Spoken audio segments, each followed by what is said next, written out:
Doctor दीपक चंद्र Gupta, endocrinologist, ESCC hospital से बात कर रहे हैं। आज वर्ल्ड डायबिटीज डे है। 14 नवंबर को हर साल वर्ल्ड डायबिटीज डे मनाया जाता है। इसका मुख्य उद्देश्य लोगों में डायबिटीज के प्रति अवेयरनेस कराना है। लोगों को पता चले कि डायबिटीज के लक्षण क्या होते हैं, इसको कैसे पहचाना जा सकता है और जल्दी से जल्दी इसका इलाज करा के हम इससे रिलेटेड जो कॉम्प्लिकेशंस होते हैं माइक्रोवेस्कुलर मैक्रोवेस्कुलर उनसे बच सकें। क्योंकि ये देखा गया है कि जिनकी डायबिटीज बहुत ज़्यादा अनकंट्रोल रहती है उसमें डायबिटीज से रिलेटेड कॉम्प्लिकेशंस होने की संभावनाएं बहुत ज़्यादा हो जाती हैं। स्पेशली कार्डियोवेस्कुलर जो प्रॉब्लम्स हैं, रीनल प्रॉब्लम्स हैं, वो बहुत ज़्यादा होती हैं और अल्टीमेटली पूरी फैमिली इसके लिए सफ़र करती है। तो डायबिटीज को हम कैसे पहचानें, ये बहुत ज़्यादा जरूरी है। अगर हम बात करें इंडिया में अभी लगभग 78 मिलियंस लोग हैं वो डायबिटीज से सफ़र कर रहे हैं। मतलब लगभग 8 करोड़ लोग हैं उनको डायबिटीज है और उनमें से आधे लोगों को यही पता नहीं है कि उनको डायबिटीज है या नहीं है। तो डायबिटीज के लिए सिम्टम्स की बात करेंगे अपन तो लगभग 50% लोगों में डायबिटीज के कोई सिम्टम्स नहीं आते हैं। 50% लोगों में जो सिम्टम्स होते हैं उसमें पेशाब का बार बार जाना, हाथ पैर में झंझनाहट, सुन्नापन का होना, स्पेशली रात को पेशाब का ज्यादा रहना,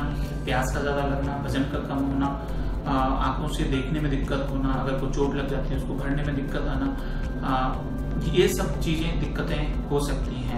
इनमें जरूरी नहीं है किसी में कोई सिम्टम्स होते हैं, किसी में कोई होते हैं, किसी में सारे हो सकते हैं। तो अगर आपकी फैमिली हिस्ट्री है, आपको मोटापा है, अगर आपको बहुत ज्यादा आपकी एक्टिविटी नहीं रहती है, सेडेंटरी लाइफ स्टाइल है, तो आपको अपनी शुगर डेफिनेटली चेक कराते रहना चाहिए ताकि आप देख सकें और उसको जल्दी से अगर है शुगर तो अपने एंडोक्राइनोलॉजिस्ट से उसको प्रॉपर ढंग से ट्रीटमेंट ले सकें।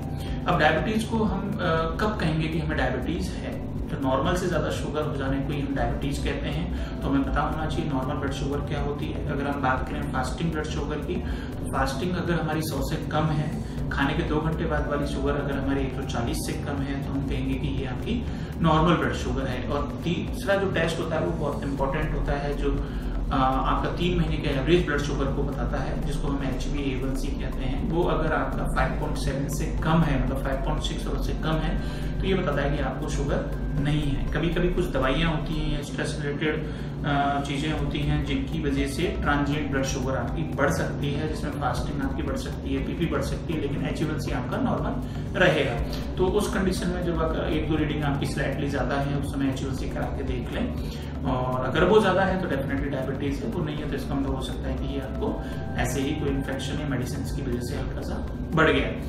अब हम बात करें कि ये तो जिनको डायबिटीज नहीं है वो वाली रेंज। अब प्री डायबिटीज जिसको हम बॉर्डरलाइन डायबिटीज बोलते हैं, जो कि सबसे सही समय होता है अगर उसको हम जल्दी से पकड़ लें और उसका अपनी डाइट एंड लाइफ स्टाइल में चेंजेस करें तो डेफिनेटली आप अपने आप को डायबिटीज फ्री कर सकते हैं। अभी एक न्यू टर्म है जो कि डायबिटीज रिवर्सल जिसको हम बोलते हैं। मतलब आप डायबिटीज आपको हो गई, पूरा HbA1c आपका मोर देन 6.5 हो गया और आपने अपनी डाइट एंड लाइफ स्टाइल में इतने अच्छे चेंज किए आपने कि आपका HbA1c बिलो 6.5 आ गया विदाउट मेडिसिन के। तो ये अगर आप बॉर्डरलाइन डायबिटीज है तो ये सही समय होता है जब आप अपने आप को डायबिटीज फ्री कर सकते हैं। तो हम कब कहेंगे कि बॉर्डरलाइन डायबिटीज है? अगर हम बात करें फास्टिंग ब्लड शुगर की, तो अगर वो आपकी 100 से लेके 125 के बीच में, खाने के बाद की आपकी 140 से लेके 199 के बीच में और HbA1c अगर आपका 5.7 से 6.4 के बीच में है, मतलब ये आपको बॉर्डरलाइन डायबिटीज के बारे में बताता है। अगर आपकी फास्टिंग मोर देन 126 है,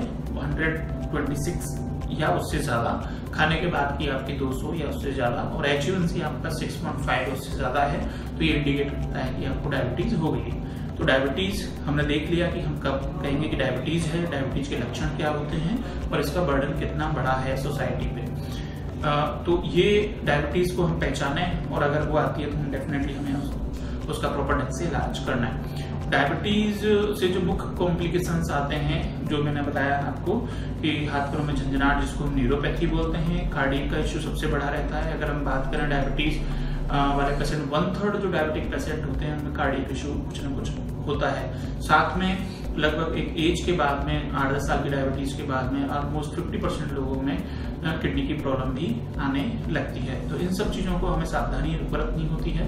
अपनी शुगर कंट्रोल रखें, अपना BP कंट्रोल रखें, अपना कोलेस्ट्रॉल कंट्रोल रखें, अपनी डाइट एंड लाइफ स्टाइल सही रखें। स्मोकिंग अगर आप करते हैं तो वो अवॉइड करें, अल्कोहल लेते हैं तो उसको कम करें या बंद करें और डेफिनेटली आप एक्सरसाइज करें 40 से 45 मिनट की, अपने आप को स्ट्रेस फ्री रखें, मेडिटेशन करें, तो डेफिनेटली आपको शुगर में बीपी में, कोलेस्ट्रॉल में, कार्डियक इश्यूज में आपको हेल्प मिलेगी। तो इस सभी के साथ में मैं आपको इस वर्ल्ड डायबिटीज डे की शुभकामनाएं देता हूं। और आप जिनको डायबिटिक हैं वो अपने आप की डायबिटीज कंट्रोल करें, जिनको नहीं है वो अपने आप को डायबिटीज फ्री रखें। धन्यवाद।